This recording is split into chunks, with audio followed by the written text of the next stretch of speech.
guys, this is Screen Heroes. Welcome back for episode, 94, 95-ish?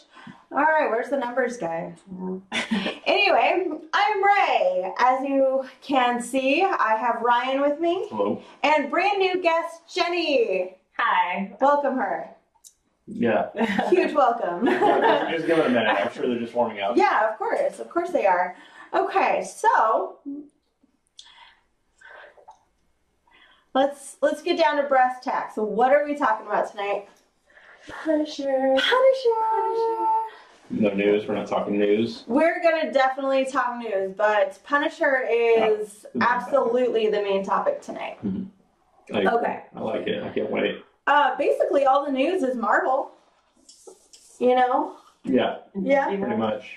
Lots of it. And Justice League dropping 94% Monday to Monday. Yeah. I mean, China's keeping it going. They've gotten up, like, Thor It's at Ragnarok. 190 million domestically. But Thor Ragnarok just reached like 400, or no, excuse me, 800 million. I was going to say. And yeah, no, I totally was. But because of China, Justice League has reached 400, 500 million. So bless China. Sorry. Have it. Didn't like it. Not a fan. It's not my favorite. We're not going to get into that because I We're not get gonna I get watched that. Oh, I'm sorry. I did miss that. Okay, I understand. Let's talk about Marvel. So, a lot of cool things have happened. Basically, all of them Infinity War. So, Trailer releases tomorrow. yeah. So we don't have any kind of reaction or review for that tonight, but We can talk about the Vanity Fair covers and not the much to discuss pictures. there, but I mean, there New was a lot of costumes. new costume changes. Some that I old thought were costumes. interesting. It's really interesting who they decided to include and who they didn't, especially from the upcoming films like Ant-Man and Wasp and Black Panther.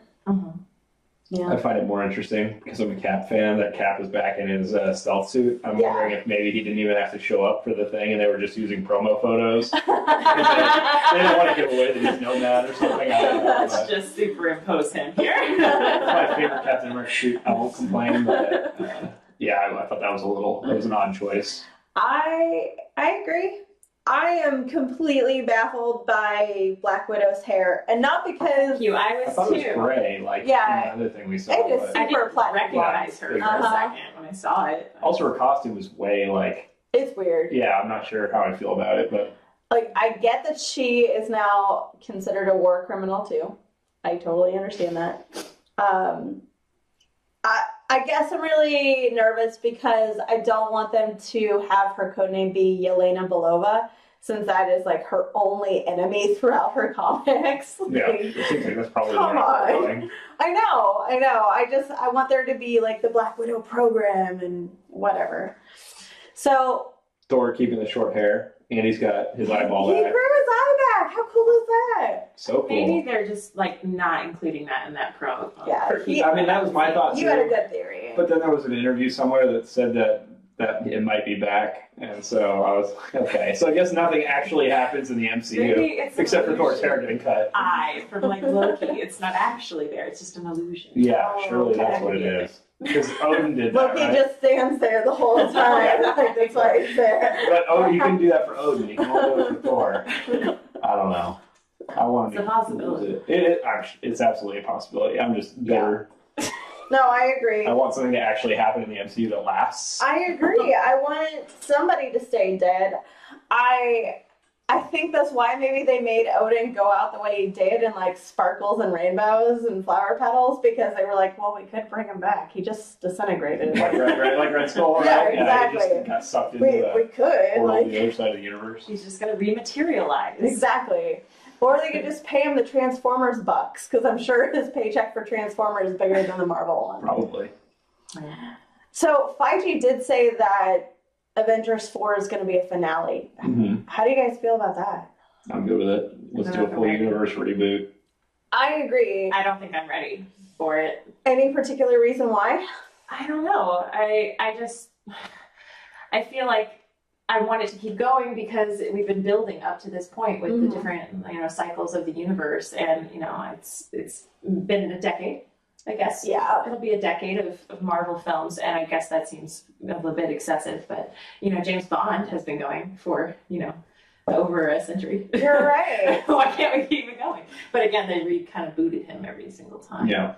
Yeah. I'm just ready for something different. I mean, listen, I love Chris Evans as Cap. I love Robert Downey Jr., but it's just, you get to see him so many times doing the same shtick over and over again, especially Iron Man, because I love Iron Man, but it's just, there's been very little for me in terms of like changes of the character. It's not that I just want some new concerns me. blood. I totally like the idea of the original 6 kind of retiring and moving on. Yeah, but like continuing on the story with new characters, don't start it over. Right. I want to. Yeah, I don't think they're going to do a clean reboot of everything. I think, if Cap's still alive, which he's not going to be, then he'll be like the S.H.I.E.L.D., Nick Fury's role, basically, S.H.I.E.L.D. director, or something along those lines, or Tony Stark will take over that role. Somebody, they'll be there, I'm sure, if they're not dead. Just in this year, we're going to get Brie Larson and Evangeline Lilly suiting up to some degree. I mean, Brie's going to have a very small cameo in Avengers Infinity War, so. They're going to win the Captain Marvel race. Yeah. To see who can get it out first. Pretty Fairly. much. But it would be a damn shame if those ladies had to stop. If we're done seeing Chadwick Boseman, if we're done seeing... Oh, he's not like an OG, like... No, they're not. I'm more worried about like the guys that have been doing it. I guess I'm like concerned. Ant-Man, I'm not ready for Ant-Man to be gone. Right. Black Panther, I'm not ready for him to be Right. gone. I haven't so. even had him yet. Yeah, barely. Yeah. I'm more concerned that they're just going to tell these new people, like, well, you're associated with the old ones, and we're killing that off, so we're done with you too, and just, we're acquiring X-Men now, so goodbye. Let's hope that doesn't. I mean, I'd be okay I with would more love writing for X-Men. like reboots of X-Men though, because I love X-Men. And they have been so hit or miss with me. Like, I like half of them, and I hate the rest. Yeah. So, Half? You like half of them? I mean... What are the ones that you dislike? Oh, good. Can I Like name a the ones I lot. like instead? Yes. First Class, the X-Men, and X-Men 2, and that's about it. I You would didn't add like in- Days of Future Past? No. Everybody gives me that look. I did not like it. I didn't think Well, it was I would good. also add in Logan and Deadpool. Okay, Logan, They're all Fox properties. Right, but I was Yeah. talking X-Men movies. The X-Men enough. title. I still think Days of Future Past. A lot of people do. I'm Yeah. definitely in the I liked it, minority. and there were parts of Apocalypse that I liked. Oh, it gosh. was not as good, but I We're liked gonna that fight. it gave me like a bit We're of not even talking nostalgia. about it. I know, right? I'm getting agitated already. I'm not the thing. trying to call you out. I'm just saying that I liked the nostalgia I felt when watching Apocalypse. It was not even close to being my favorite X-Men, but I liked the nostalgia factor that I had from it. I'm not going to dig into it. Okay. I'm not going to dig into it. I'm going to resist. I didn't resist last week with Derek, but I'm going to resist this week. You don't want to fight me? No, not on camera. Oh god, I'm scared.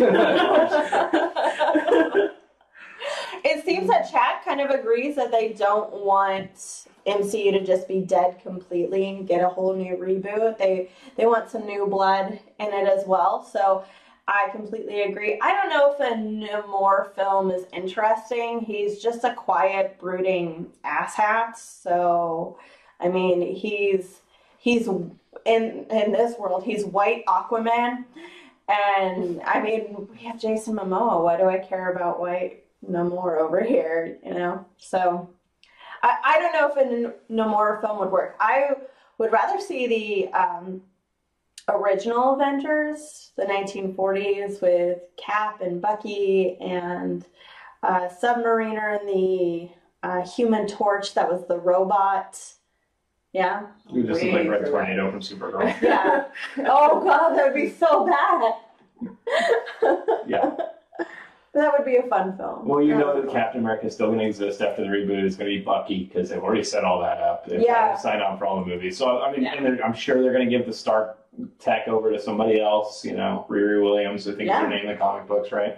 And, I'm sure. I'm okay with it'll all that. continue. I am too. I I'm imagine okay it'll with that. continue in some Yeah. role. So Just it don't. won't be a complete. I don't think there'll be another Thor, but maybe Beta Ray Bill will come in. You know? Yeah. No, they're not going to do that. That'd be awesome. I know. They hinted at it in You got to Ragnarok. see and the statue of him or the whatever, horse but, head. And Yeah, he was already wearing the helmet, which was cool. won't happen. All right, let's talk Punisher then. There we go. What did you guys think of the overall show itself?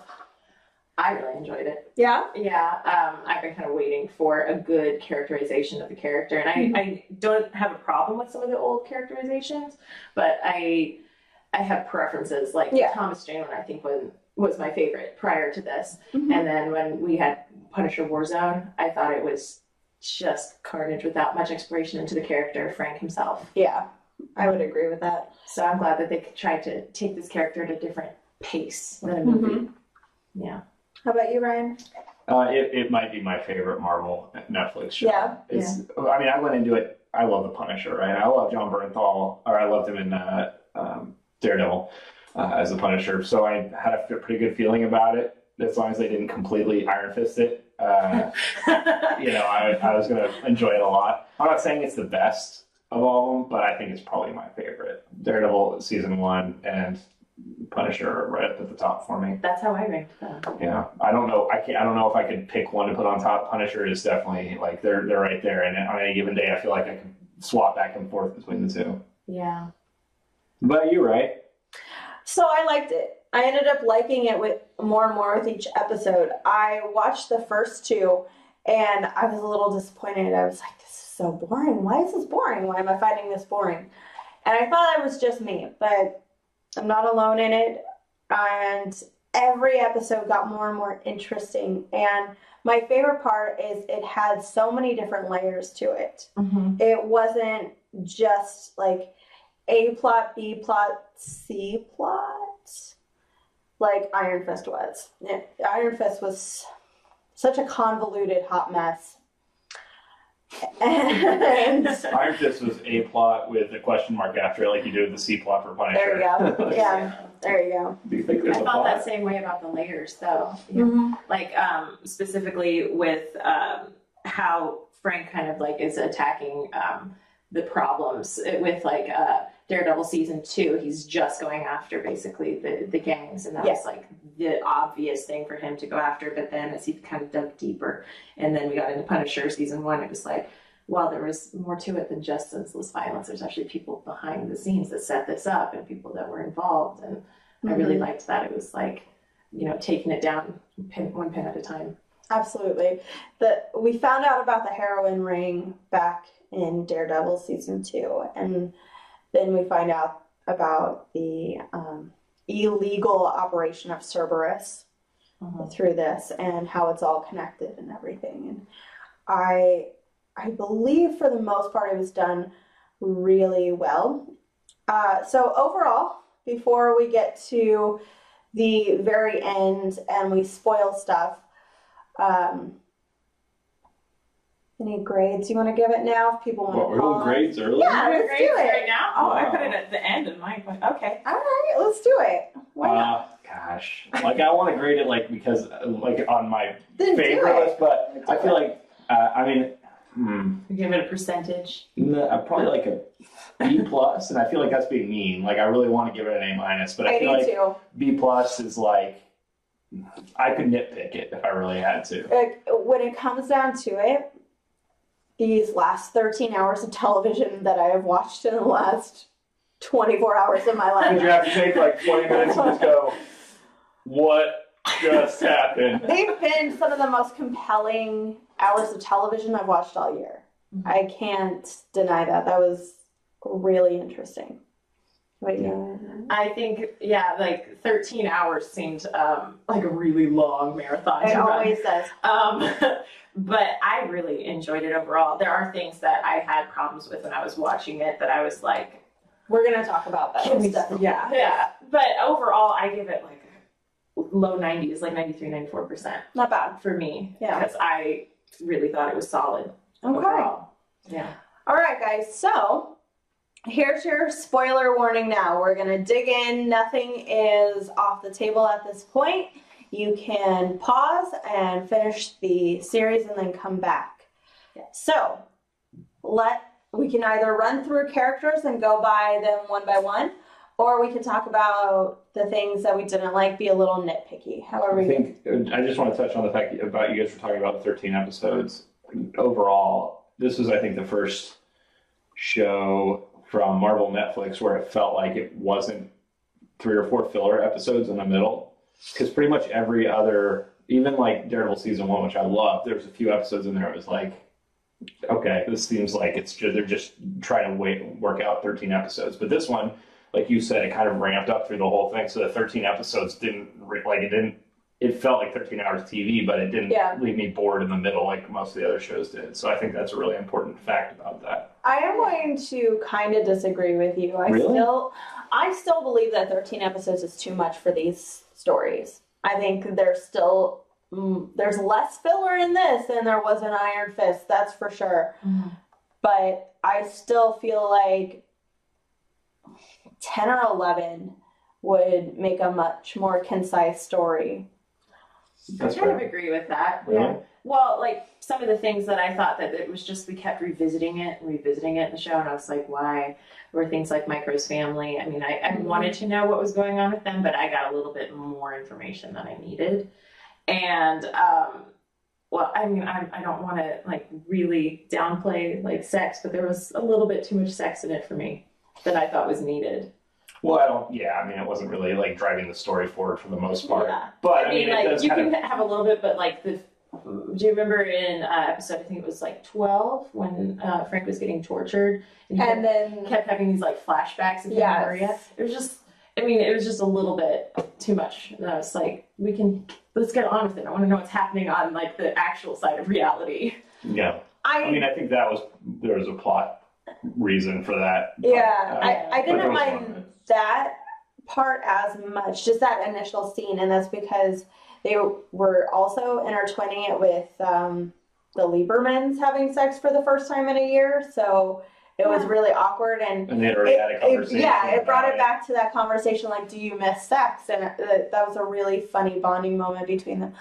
I will say, I got exhausted with how much Madani and Billy Russo went at it. Yeah, they went at it a lot. Like, at one point, you can really just suggest it to me. I believe that 2 very attractive people are having sex. You don't have to keep showing me.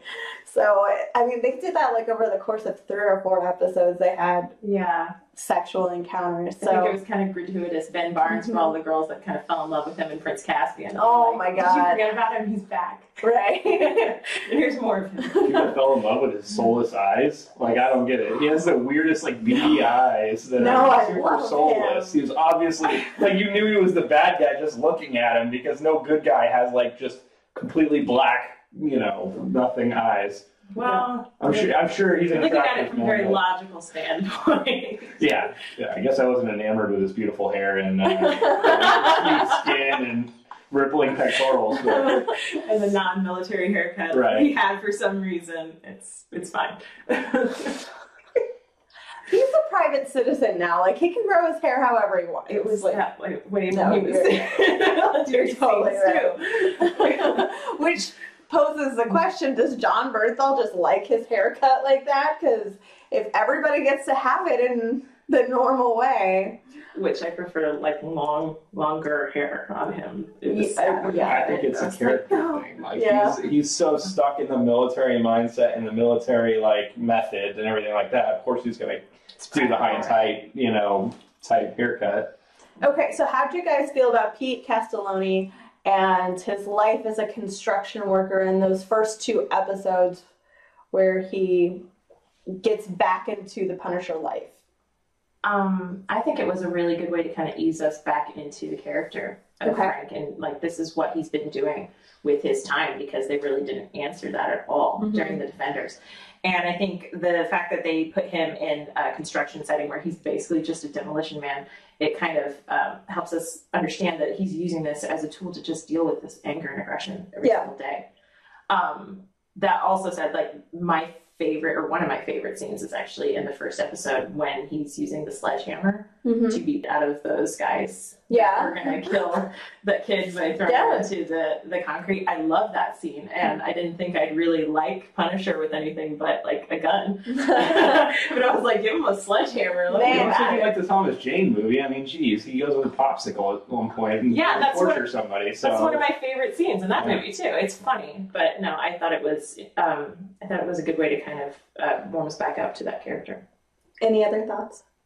I mean, I thought, I think it was a good kind of character development moment for people that don't necessarily know what the Punisher's about and everything. It just shows a guy that's so angry and hurt and broken, that he has to just literally work his hands to, until they're a giant blister and just hit bricks all day until he's so tired he can't do it anymore. And, because, that's how he copes, is his coping mechanism. And, I think that was a really great way of showing where he's at. I definitely agree with that. I really liked it. Although I don't really know how I feel about his weird pube beard that he had going.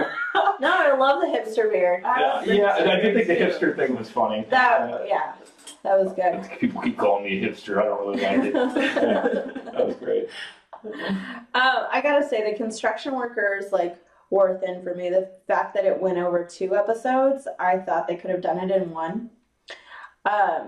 But the way he just stepped up and saved that kid, and that was kind of what I was waiting for. I was like, these guys are such tools. When are they going to get their comeuppance? They were kind of so obviously I don't know. I mean, I've run into some jerks, but at a certain point, they aren't acting like a jerk all the time. You know what I mean? Right. These guys were just literally complete jerks. And that was it. There was nothing more. Okay, you're going to be playground bullies, but you know how to cuss now. Right. You know how to cuss, and you're also doing illegal things for money. Right. But, I mean, who wasn't? No. I'm not going to dog on it too bad, because it's not going to analyze extra in the movie, essentially, a glorified extra. But I will say this. I was a little upset that we never saw that kid again. Yeah, I kind of didn't realize that. I'd never seen him again until I was looking back to the past episodes. I thought to myself, oh, I guess he really did leave town. Yeah. He's gone. Okay. I'm glad he did. That is a smart character move. It's just not common. It's very Marvel to bring back the person that they save and they become the little sidekick or the puppy dog or best friend or something. So it was logical, but No, nearly drowning in concrete. That'll do that to you. That would have been a crappy way to go. God. Yeah. Ugh. Okay, so let's move on. We have some other characters. How do you guys feel about the group ran by Curtis? The therapy group for vets. Oh, well, I thought it was really good to show that as a side of this is another coping mechanism that everybody just immediately kind of throws out as a gimme for people that are going through PTSD or soldiers returning home. And I liked that they included that, in that it does work for some people, but for others it really doesn't. And you're going to have the typical people in the group, the guy that's always trying to run the group, and the other guy that's always trying to pick fights, and then that one kid in the corner who's really not getting anything from it. Right. And I liked it, actually. So the character's name wrong. They typed it wrong. It's Wilson. Yeah, Lewis. Not Wilson. Sorry.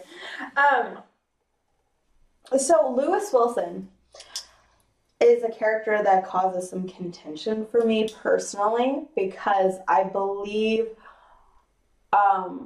once his PTSD gets so out of control that it kills O'Connor, I believe his story is no longer important to the entire narrative. I know his bombing sets up a few things, but I really feel like they could have just omitted that completely and had something else set up those few situations, like Punisher running back into Karen and things like that. Yeah. However, Lewis, I know, is a huge reason why some people out there are having a ton of issues watching this show, because it is them looking into a mirror. And I can't say that. I've never been in the military. I don't know what these men and women go through, but seeing the pain on the young kid's face is so believable. He made me tear up a couple times, especially when he was out in the hole and everything. It's Damn, that's intense right there. Well, so going back to the group, the therapy group, John from Gamer Heroes, another podcast that you can listen to on our Wonderful Heroes Podcast Network.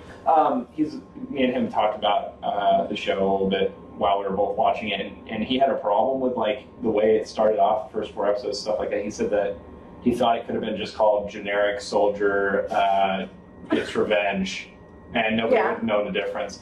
And I disagreed with that. I mean, you don't really know. It's not very Punisher in the first few episodes, and even the therapy group and stuff like that. Just kind of gives it more of a social relevance than it is to the character. Mm-hmm. But I thought it was really important. I think that the character that you're talking about, I don't remember his name, Lewis.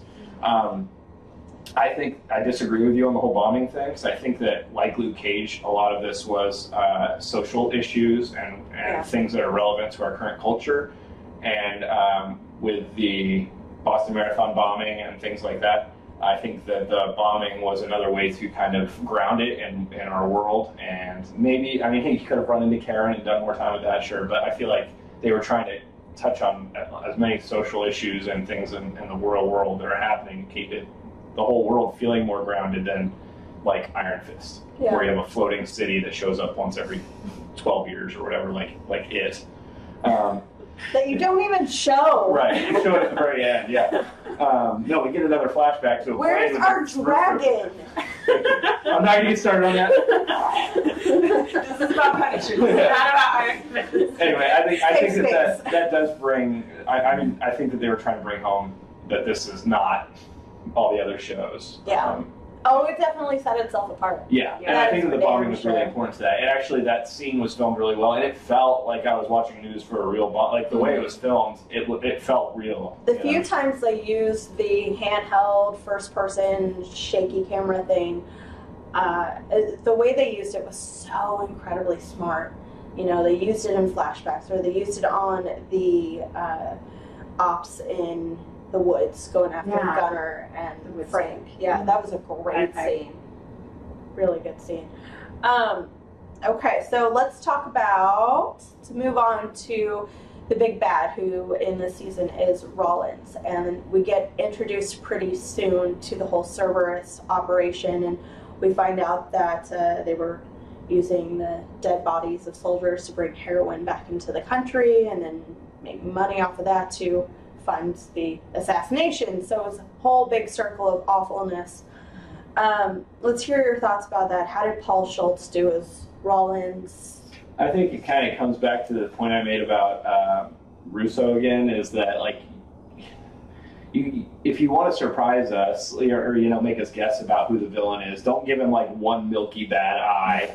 No, they did a blow-fill thing. It was we obviously know. Yeah, right. I mean, that's all it was missing, or an eye patch would have been equally as obvious. But, I mean, he was great. I thought he was fine, and he was a good villain. But I feel like when they're trying to play up, like, who is this, political intrigue, who's running the show, it's like, okay, bad eye, and the dude with no soul behind his eyes.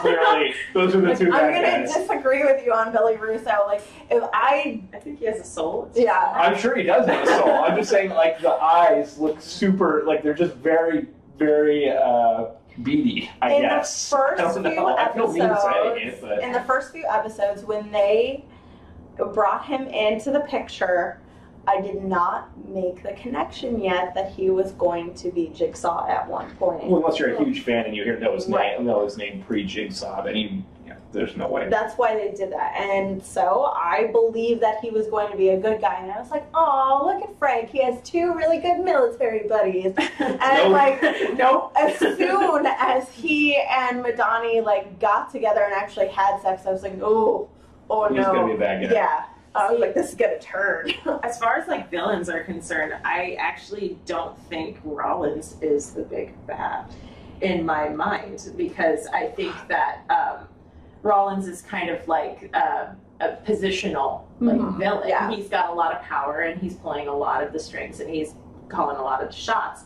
But I think that Russo is actually the big villain, and it was kind of like the entire season was building up to the birth of a villain in Russo. And I think Frank didn't really consider him to be a problem, and that betrayal that he realized on Russo's half was like, you know, a bigger villain to him than Rollins. And so, I really wasn't even like super invested in Rollins. I was just waiting. I was like, just waiting till the end of the season. I was like, are they going to make him into Jigsaw? Yeah. Am I going to have to wait? Yeah. You have to wait. I completely agree. I said the same thing. I texted him right before the show ended, and I was like, I've waited 13 episodes, and they give me the Invisible Man. What is going on? Like, I understand why they did it. They set themselves up for season 2 much better than any other Marvel show has done so far. Like, not even Daredevil set themselves up this well. So I'm excited that they have a place to go now. And I am missing that mafia aspect to Frank. So I'm hoping that this brings it in. And next season, it's Frank against Jigsaw and the mob. And that would be a ton of fun for me. The fanboy in me wants that, but then the guy that's like, listen, Ryan, you know, we want longevity in this show. We want I would want him to wait until like season 3 to bring him back and like just have him. He's out there establishing himself, you know, as Jigsaw and in the mafia world and everything, and have some other villain for season 2 and just to kind of leave him on the back burner. They have a really good villain that they've already spent a season establishing. We don't need to go right into that in season 2. You know what I mean? Maybe towards the end, just be like, we haven't seen him. Where is he? And then, you know, you get to see the nasty Jigsaw face, however they're going to end up doing that. They might do that slow burn by, like, kind of hinting at, you know, him becoming Jigsaw during Daredevil season 3, though. Yeah, it's possible. And then by the time Punisher 2 comes out, then it would hit the fan. Yeah. So. Maybe. I don't know. I still kind of want to push for the 3 seasons of all the Punisher, please. Yeah, thank you. Exactly. I completely agree. I'm also hoping that Punisher 2 brings around more of the Netflix MCU characters. Same with Daredevil. I know right now that Iron Fist is in almost every episode of Luke Cage season 2. And that's what I want. I want growth and I want evolution in these shows. I don't want it to be Daredevil 2 or Daredevil 3 and Jessica Jones 2. I don't want them to be so separate and only come together for their, you know, crossover season. I want it to show that universe building. Right. Yeah. Absolutely. I think that would be really good. I think that what's also funny is that Netflix is really holding on to the character of Karen Page to try to like connect all of these. Like everybody loves Karen. Oh, and Rosario Dawson's character. Not Claire. sure. Claire. Yeah, that was the first one. Yeah. But she wouldn't have made sense. I knew it was No. Well, Not at all. She wouldn't have. They couldn't have just like shoehorned it in like, oh, we got to bring him to the hospital where I know somebody. You know, it's like, come on, they're not going to do gratuitous that. Rosario Dawson. Yeah, exactly. I love her, but we don't need to do that. You know, it was fine. I liked Karen a lot. I agree that Karen and Frank have chemistry. And there was like a couple moments where I was like, just kiss already. But that would totally mess up the character of Frank. Yeah, that's the right other now. feeling. Yeah. Like I kind of ship him a little bit, but then on the other side, I mean, it's such a big part of his character that he just loves his wife so much and, you know, so hurting about her, you know. Do I want to see him with another woman and happy? No, not yet. No. I don't know. Maybe not ever. Because I feel like it's really important to the character that he has, you know, this constant thoughts of his wife and what happened and everything. And if he doesn't have that anymore, you know, then it kind of takes away some of the character for me. Yes, I want this character to be completely unhappy all the time. I'm sorry. That's just Punisher, you know? Yeah. He's never happy. I like the dynamic they have, and one of my favorite things I've seen, like comparing the dynamic between Frank Castle and Karen. Somebody compared them to Chef Gordon Ramsay. Like Chef Gordon Ramsay with adults is Frank with everyone, just total hard ass. And then with Karen, it's like Chef Gordon Ramsay with kids. Like, I'm not going to leave until you stop crying and you're smiling. That is a really good. Until he puts a knife on their throat and says, I love killing people with knives. Or oh my God. It's like, you know what this is? This is the gay bar, military issue, you know, whatever. Just like took a turn, man. Yeah, that got real dark all of a sudden. No, I like that she's there to just kind of show that he's just not all 100% balls to the wall all the time, because who can keep that up? And that makes him different from the people he is fighting, even though on paper they are the exact same. Yeah. You know, they're all murderers. who do really horrible things, but cool motive. I do think, and that brings me to one of the things I didn't like if I really had a nitpick. Yeah, let's this do is it. really nitpicky. Okay. One of the complaints I would have is that they kind of made him a little too likable. Oh, like, yeah. The Punisher in the comic books is like super ruthless and will do anything to get the guy, right? And this Punisher didn't feel like he would go quite that far. Like, I feel like comic book Punisher would have just started going into the CIA headquarters and shooting people until Agent Orange decided to come out and like hold hostages, and he would do all this stuff to get to Agent Orange. Yeah.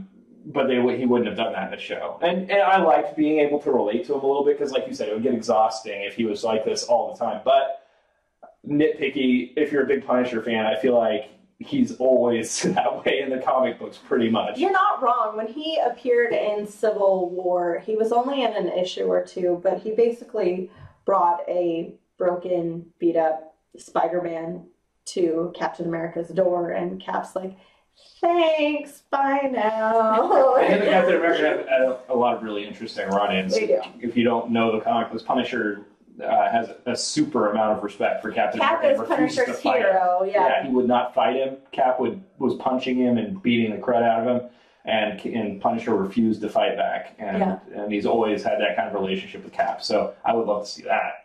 That would be cool. Like in a different vein of thought, that goes back to like the wasted time or like too much time spent on certain things, like with the Lieberman family. Like, I'm watching Punisher fix a garage door. Yeah. Over and over. Do we need so much of Fixing a headlight on a car that he broke because she hit him. I ball with the Lieberman kids. I knew as soon as she came back a second time that they were going to have Sarah like make a move on him at some point. And when that moment came, I just got really icky inside. And I was like, yeah, but so did he. So did he. He handled it well. All of us were not comfortable with that. Yeah, it was very awkward. So let's talk a little bit about Micro. Okay. Micro may be my favorite sidekick in any of the Marvel Netflix shows. He's a good guy in the chair. He is. With like the, creepy caveman beard and the robe and can't go outside. Yeah, he's a good guy in the chair. But his story, it was so compelling, and he just got more and more interesting when, he's been locked up for a year. How interesting could this guy be? You know, you're not doing very much, just sitting there eating cereal and like beating off, I guess. So like the fact that like with his horse-sized penis or whatever. A moose-sized. He said he sounded like a moose. That was funny. Right. I'm going to tell you that some of my favorite favorite parts of the whole series were the interactions between Micro and Frank when he does that drunk, I'm like a moose and like takes his pants off. I thought that was hilarious. And then the scene where they're in the car. The sandwich scene? Yeah, and he's like eating tuna out of an MRE and he pulls out a huge sandwich. I love that scene. Yeah. He's like, what the? Did you make one for me? Yeah, that was great. But I feel like Frank didn't want to complain about it really because, he's Frank Castle, right? The Punisher. He's not going to complain about eating an MRE. But. How, just utterly heartbreaking is that moment where he finds Frank bleeding out, almost dead, and he's like, call me a piece of shit, call me a piece of shit. And I'm like, do it, call him that. And when he wakes up, he's like, you scary, beautiful man. I'm like, that's all of us right now. Right. Stop. I'm helping Derek out. No, it was a fantastic scene. For me, it was heartbreaking, and I know I said that I wanted more of Punisher being mean, but when we go back to the Lieberman family, when he's watching the cameras and sees his son hit his daughter, and you're like, how would you feel as a parent if you couldn't go do anything because you'd be putting their life at risk, but then you see that happen? See, that was important. Yeah. That was really. That was one of the things that should have been there. Yeah. But then Frank's subsequent reaction with the that part where he had the knife and he gets the kid and then the kid starts crying. I actually thought that was. I feel like Punisher might actually do that. That was good. It was when he's playing the ball with the kid, it's okay. That whole little situation was great. When I say cutting some of the Lieberman scenes, I mean the 5 scenes beforehand where he just goes over there and watches her drink wine. There's a lot of that. Yes, that we didn't need. There's probably a lot of the O'Connor stuff that we didn't need. I personally don't need another fat white guy telling me about his gun rights. I'm good with that. I thought that was important again for the social commentary aspect. I mean, the thing is, one thing I thought so they did, much of it, like I get that's his character. it bothered me in Luke Cage. It did not bother me as much in this show. Okay. I don't know why. Maybe it's me being a hypocrite, but I thought that they were showing so much gun stuff that they needed something to offset that. You know, they needed things that were gonna they needed to have totally those discussions, fair. and I think they did a really good job of balancing one side of the argument versus the other side of the argument, because didn't Marvel have everybody has an to opinion. come up with like a PSA or something about guns after the first Punisher came out? After the one in the 80s? No, not the Dolph Lundgren, the Thomas Jane. Oh, that was Excuse the me. first Punisher, so I was just... No, you're totally right. I forget about it because I of forgot how about it until Chris reminded me. I was like, oh, shit. it's an inferior movie. The Skull Daggers? Come on. Dolph is Right. fantastic Whatever. in everything I've ever seen him in. Except for that, you liked him as He-Man? Yeah, I did. Fair enough. Dolph Lundgren should play He-Man tomorrow. I'm going to disagree with you on that point. I don't know about the PSA thing. I haven't heard anything about it. It wouldn't surprise me. But you're right. That's a good point, and I hadn't thought about it. They do need something to counteract and show that just because this one person and maybe a few others can handle owning a gun doesn't mean everybody should, and that people like Lewis and O'Connor probably shouldn't have weapons on them at all times because they are definitely unstable people. Mm-hmm. Yeah. I think it was important to present both sides of the argument, and that him being that way kind of gave way for somebody else to make the argument that maybe we should have tighter restrictions for guns or things like that. So I think that they thought it was important to show both sides of the argument and not play favorites to one side just because their main character is a guy, a good guy with a gun that also kills a lot of people. That also contributes to the whole reason. Yeah, well, I was just that's a social term that a lot of the gun enthusiasts use, and that's why I used that. But I'm wondering, do you guys consider the Punisher to be a hero? No, absolutely never have. Okay, well, he's a gray. I mean, I would say anti-hero, gray character. He does the right thing, but has methods that are probably the wrong way of doing it. Yeah. I think the character probably started out that way in the 70s when he first came out, but yeah. The show made him out to be more of a hero, I think, than he is in the comic books. I think if I was basing it just on the show, then I would say he's a hero. The comic books, he's had a huge turn to the dark side throughout the 45, 50 years. Frankenstein at one point. That's true. Yeah, Frankencastle. That's true. So we haven't really talked about Madani and Stein. I have something I have to say about Madani. I'm curious if you guys agree with me. Okay. And it's completely petty. She is a close talker, and it bothered me so much. When she was talking to the other agents, it was like she was going to make out with everybody because she was like right here talking to him. And I was like, is she going to like kiss her partner? What's going on here? But then it never happened. So I just realized through watching the show that she just really likes talking to people really closely. I don't think it's a character choice. I think that's just the way the actress Maybe is. it's a cultural thing. I don't know, but it bothered me. My space is our space. I hate people being in my bubble, so it really bothered me. It bothered me a lot. Just popped it with your face. Anyway, I know it's very petty, but No, you're fine. Doc Rev agreed with me because I talked to him about it after I watched the first few episodes, so I'm sure he'll chime in and chat at some point. But I complained about Frank's hair earlier. I'm going to complain about Madani. She had very 80s hair. Yeah, I was like, so 80s. I liked her hair. Maybe that's why. I liked it too, but at other times I was like, just a little shorter or longer. This between. It's like a little weird. If she had been wearing leg warmers, I would have been. Yeah, that would have been my new Marvel like crush right there. Flashdance Haley vibes. Atwell too. That's what I got. Or a yellow pantsuit. Yeah, I mean that would have been okay too. Like, Yeah, if she had a camera and just a yellow pants. Yeah. I'd be good with it. Yeah, absolutely.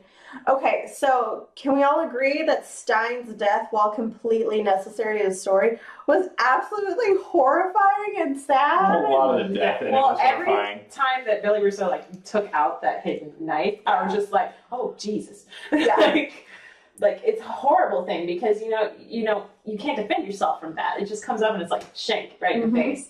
So. Well, Stein made it to episode 8, and I totally when I see a Marvel Netflix show, I can get pretty good at guessing which side characters aren't going to make it throughout the whole season. Mm-hmm.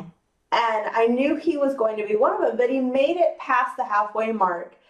So I was like, maybe he's going to pull through. Maybe this is going to be it. And, oh, God. Like, that actor made that death scene so sad for me. It was the first time And then the scene right after where she's, like, getting the blood scrubbed off her by the guy that murdered. Oh, my God. That gave me such... And she was just, like, catatonic.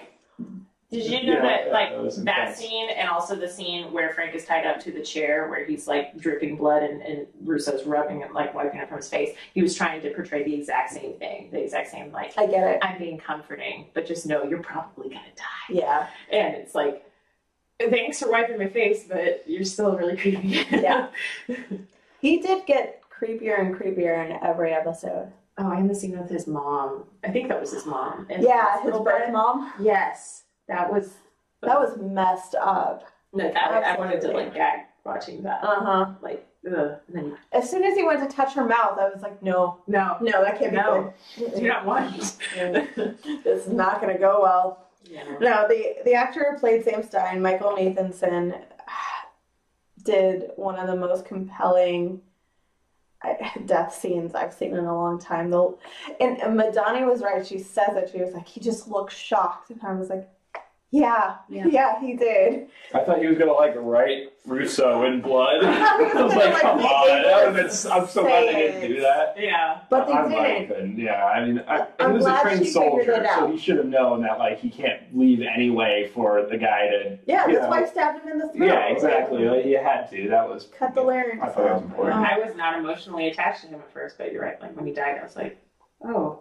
Yeah. Well, the way it affected Madani was because I mean at that point you got a lot more Madani, and I feel like we were more attached to her. It was her second partner she had lost in like a year. Yeah. That's gotta hurt. Absolutely.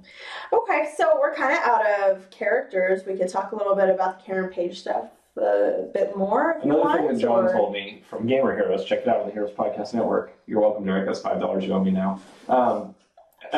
He said that he didn't really like that the show didn't feel connected to the rest of the Netflix shows. I don't really care about that. I don't care about that. I thought that was okay. Like, I thought that was a good move. Because if they had shoved Daredevil in there or something, that would have been it would have taken you out of the show. Karen was the only one that made sense to me. If they threw something with, like, the hand in there, I would have turned off my television. I don't know if I would have turned it off, to be honest with you, but it would have been disappointing. I mean, Karen was... She was in a fair amount of the show. Wasn't it Brad who told us that it was pretty much a glorified cameo, but it turned out she was in 4 episodes. And she had a pretty important role, you know? Absolutely. In episode 10, it was like her episode.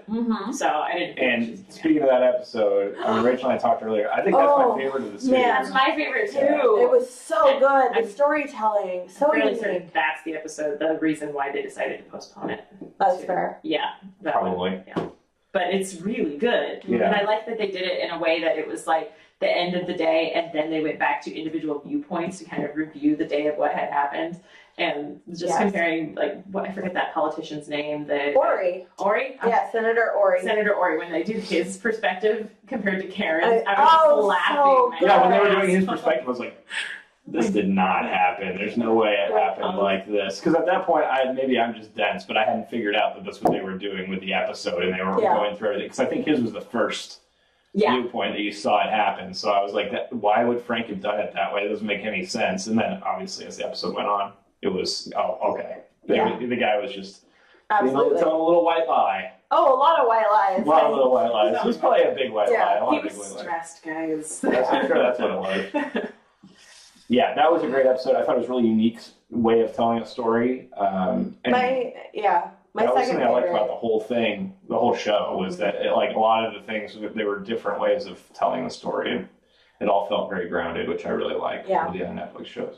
My second favorite episode was the one with the firefight in the woods and meeting Gunner and finding out that he was the one that recorded, and they did the first-hand perspective with the body cams, and it really that was another very creative way of filming a scene, and with drones, having micro, really being assisting him, but with the drone camera, I thought all that was very cool. I really liked that whole scene also. They never did tricks just for the sake of tricks. They always explained them, like the body cams, like the drones, like the perspectives. And I did like that Frank, by the end, realized that there were cameras on him, because I mean, that should have been something he picked up on immediately, and you know, it's kind of spoken to the camera. I thought that was really important. Absolutely. I also think that another thing they handled really well was like injuries in the show and how much of a toll it can take on someone, and how many times people almost died, and you know, how long it takes for somebody to bleed out before they just really can't go on anymore. Yeah. Because there's so many things,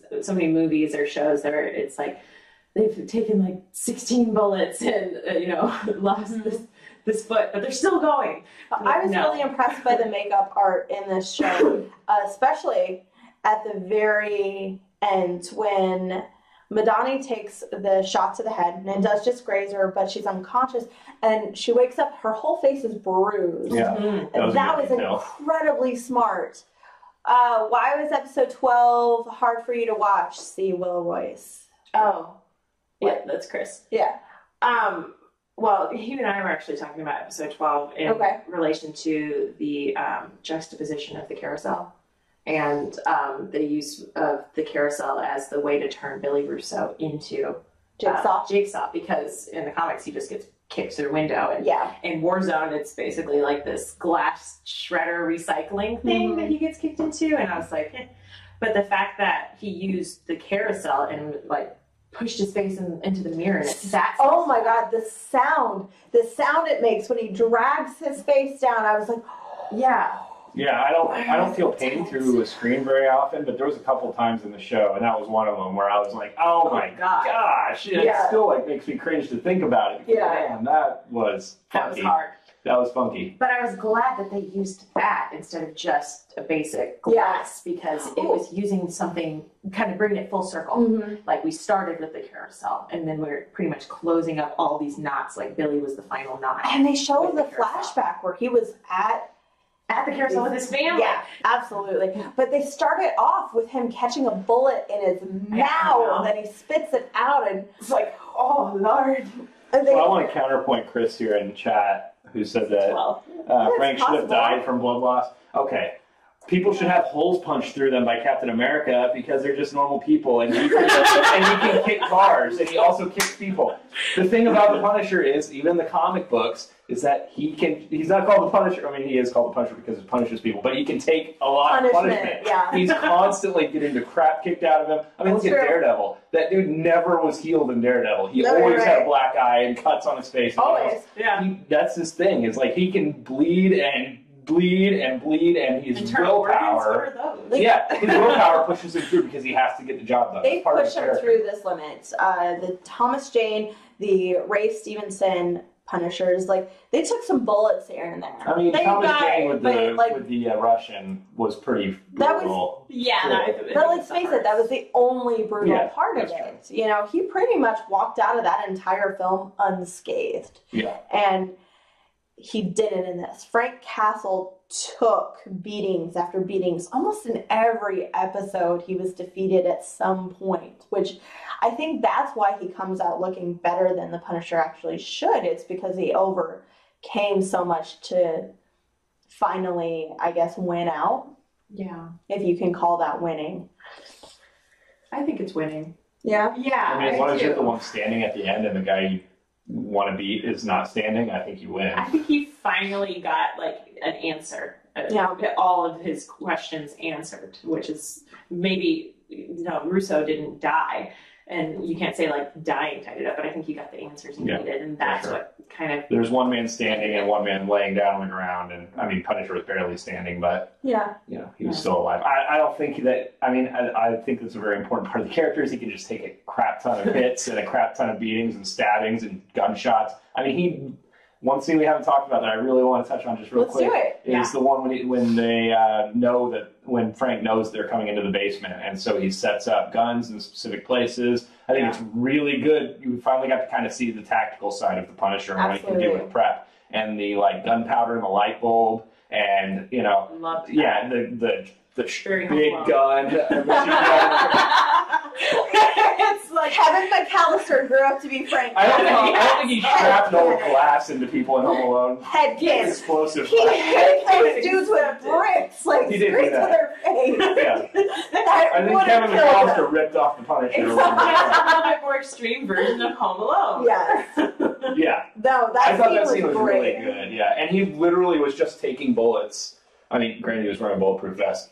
But I But mean, he in did. reality, if you get shot and you're wearing a bulletproof vest, That you're was still gonna get knocked Yeah, you over. still have a ton of Like, bruises you can- and Oh yeah, marks. ribs and Yeah. sternum and all Yeah. that stuff. Yeah. So I mean, and he just didn't react because he's so fueled by the anger and the rage and the willpower to just get the job done. And that's pretty much what it is through the whole series. He has enough in him to finish the job, and then he just collapses or whatever. He finishes everything he sets up to do, other than I guess he doesn't want to kill Jigsaw at the end. He wants to just. I think he wants You him to live with it. Live with the scarred up face and everything. And he says that. So he accomplished his mission there too, but he just pushes through every time. And I think that's important to the character and why he didn't die in episode 12. He doesn't. He just has to finish it. C. Will Royce just said, who would win with more prep time, Frank, Frank come or on. Kevin? Kevin has no feel- feet for shooting or anything. I feel like it might end up being Kevin because Kevin would kill an adult and Frank would not kill a child. I think Frank would kill a child. Is it Christmas time? Right. Is it in New York? These are all very important questions. There's variables. Frank that would you just know. blow up the building. Oh my god. Wow. Yeah, I think that Frank's code would stop him. He'd be like, It's possible. It's a kid. Let's Kevin go play doesn't ball. have a Yeah, but phone. Kevin couldn't kill him anyway because Frank doesn't die. Yeah, that's true. So, you know. Kevin's clever as hell. This is a ridiculous argument. Yeah, Thank you very it much, is. C. Will Royce. Let's see. Anything else that we haven't touched on? I'm Any trying to other think, like 'cause I'm small sure things? there's stuff that I personally, this is the Christian Bale Batman argument. I personally didn't like the voice all the time. the like guttural scream every time. All he the goes to Punisher time. mode. All the Yeah. Yeah, that was But a little it weird. wasn't just Punisher mode. He used it in Frank Castle That's talking true. to Micro All the time. 2 minutes away from him, kind of. That's true. So I got a little annoyed with that. I was like, stop gargling marbles. It's time to just talk normal. I was okay with it because it's just how I got used to it. Yeah, that's how Bernthal thinks the character would be in reality. You're right. And maybe it is. I don't He know. used I don't a scream very like that when I get angry. similar thing to Shane Shane, in yeah. Walking Dead. He didn't talk like that all the time, but it definitely the part where he and Rick went up against each other over the zombies in the Yeah. barn, like that. That was. He didn't rub his head and go, "Let me ask you something, Rick." There's none of that. But there's a couple parts where I was like, "Could go either way." I'm trying to think of anything else I wanted to talk. I can't think of it. There was one scene that I thought, like, in the moment, I didn't really get why it was in there, but then after I got to think about it. So when the kid, that PTSD kid, Lewis, yeah. Lewis, Not Lewis. when he goes into the apartment after killing the Anvil agent, Yeah. and like the birds, when he opens the cage and like points it, I was like, what's even the point with this? But I think the point was that it was you can give a person freedom, and that doesn't necessarily mean they'll want to leave their cage. And because his whole point was that he wanted to show way more symbolism than I read into it. I just thought, well, he killed their owners and he doesn't want them to just die. Right, that's what I thought at first, but I think that a lot of the point of his character was that he was trying to break people out of this like Cage that they're or in and Yeah. make them realize that there's a bigger picture to what's going on. And because he thought he was trying to be like the Punisher, and he was kind of inspired by things Punisher did. Unfortunately for Frank, but I think that was what they meant with that scene. Because I don't think he would care. I don't think they were trying to humanize him so much to just like let the birds go. Yeah. That would be, if that was all they meant by that, I would be really disappointed. But I feel like that was definitely what they were trying to do and show that not everybody wants or will, accept what reality is presented in front of them. I think maybe I'm reading too much into it, but I think It's that possible. was It was what they were definitely going for with symbolism I didn't pick up at the time, but that does not mean that it wasn't supposed to be there. I I didn't picked up think on it the was fact that he either. was frustrated that they weren't like getting out of the cage and that Well, he was frustrated that people weren't siding with him. The same also. symbolism. So I feel like, Like, that's people where, weren't getting it. Like, I am on a crusade and I am actually helping Yeah. everyone. And it's like, well, maybe we didn't want you to make Yeah. a pressure cooker bomb yeah. and shoot up a hotel. And he's angry that people misunderstand him. Yeah. Yeah. I agree. I think that was an important scene. And I didn't really get it at the time, but I'm glad they left it in there. Absolutely. Good thought. So the entire series ends with Punisher in group saying that for the first time in his life, he no longer has a war to fight. And I thought that might be the most poignant way any of the shows have ended so far. Yeah, I loved it. It didn't seem like they weren't concerned with setting up season 2 at that point. Like, obviously with Jigsaw, like that's all the that was setup they need, in my opinion, is Yeah. they have a villain ready to go in their back pocket should Netflix approve it. well, with like Defenders, they had to show, Matt like laying in a nun's, thing, A nunnery? a nunnery, and Where is this mysterious number? right, yeah, it's in the middle of Hell's Kitchen apparently, and they pulled people out of holes. I'm really hoping the nuns did. Like 10 nuns went and picked him and Elektra up, Yeah. and they're just chilling. But I mean, they had to do that. That wasn't a great. That was a way they did end the show. Wasn't a good way to do it. I mean, Defenders was a hot mess. Yeah. But I think, that was the most recent one I've watched. Yes. Other than this. So I I'm rewatched looking forward to that in preparation for Punisher. Oh wow! Just in case. I rewatched Daredevil season 1 and 2, and then Defenders, just because I really wanted to pick up on anything that I would need for Punisher. They brought back the stuff that I thought was important. Karen was very important to Frank, and Trick was in it again. He makes his 6th appearance. Something like that, yeah.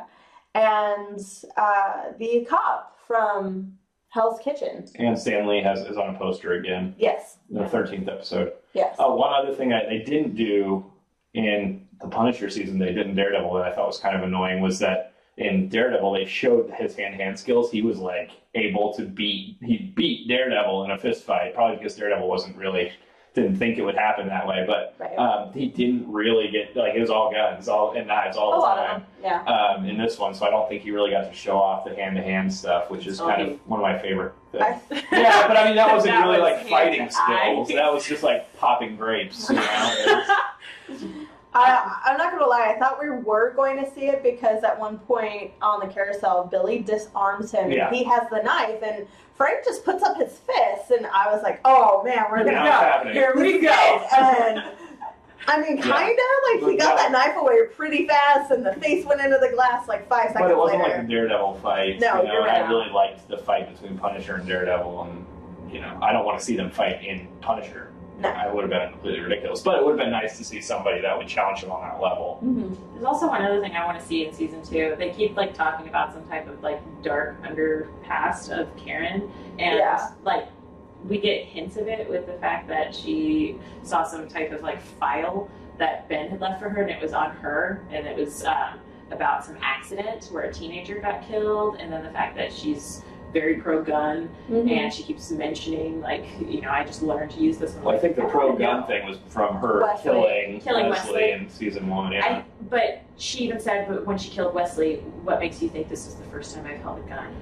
That's true. And she does say that, but I mean, I felt like at the time that was more like she's just trying to intimidate him. I want to know if there's some more there. You could totally be right. Yeah, I don't know. I agree.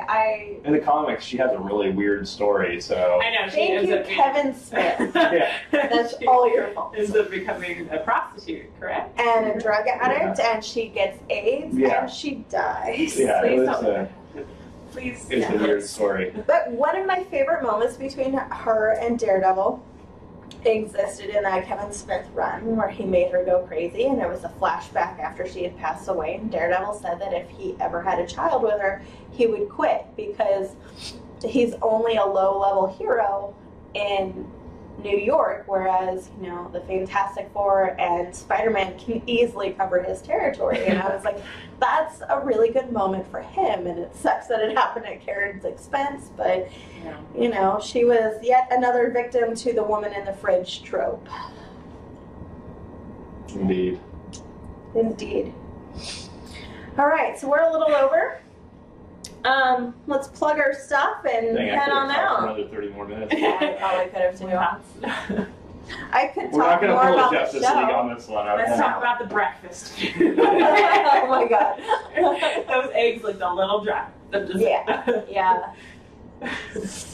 All right, so that was it. That was our podcast on the Punisher. Thank you very much for joining us. We had kind of a lively chat, so thank you guys. lot of guys talking to us. That was nice. Next week, we are having our second annual Screen Heroes Awards, or Heroes Podcast Awards, whatever you want to call it. But it's an award show where we give out fake awards to really cool things that happened this year, and we give out real awards to everybody who has been voting throughout the past 2 months. But everybody has a chance. Everybody has a chance. You're not going to get an award just necessarily you're right. because you voted. You can go to our Facebook page or Instagram at Heroes Podcast and vote on every single one of the options. We have 30 categories, I believe, and don't look at me. I don't. You know way better than I do. We have 30 categories, so you have 30 chances to win. You can. Derek wants you to drop us a review on iTunes or follow us at Heroes Podcast on Twitter, Facebook, Instagram, Twitch, and Tumblr. Can I name drop as well? Yeah, do your thing. Please follow Not the Wonder Twins on Facebook or Instagram. Do it. Cosplay stuff. Do it. Follow Jenny and Chris, Not the Wonder Twins. Thank you. Follow Buster Props. Buy your You're props. already following Buster Props. Let's get real. I am, yeah. Well, no, I mean all our viewers. No, I am. Well, of course you are, yeah. You're obligated to as my friend. Absolutely. So. And as someone who's bought your stuff before, which only makes sense. That's true. So that leads me to one other thing. Jenny, are you free to join us next week and be on the show? No pressure. No pressure. We haven't brought this up. I think so. Did you ask Chris to host? Because present. We're all presenting. Yeah. We're asking all of our previous guests to return and come back for a reunion. I think I should be able to do that. We'd love to have you. And I promise not to pair you with Chris if you don't want to. Can I request to not be paired with Chris? Chris is presenting by himself. No, I will be paired with my brother. I'll present with we Chris are too. not the Wonder Twins. We got this. Yeah. Okay, thank you so very much, guys. Thanks for joining us. We will see you all next week. Bye.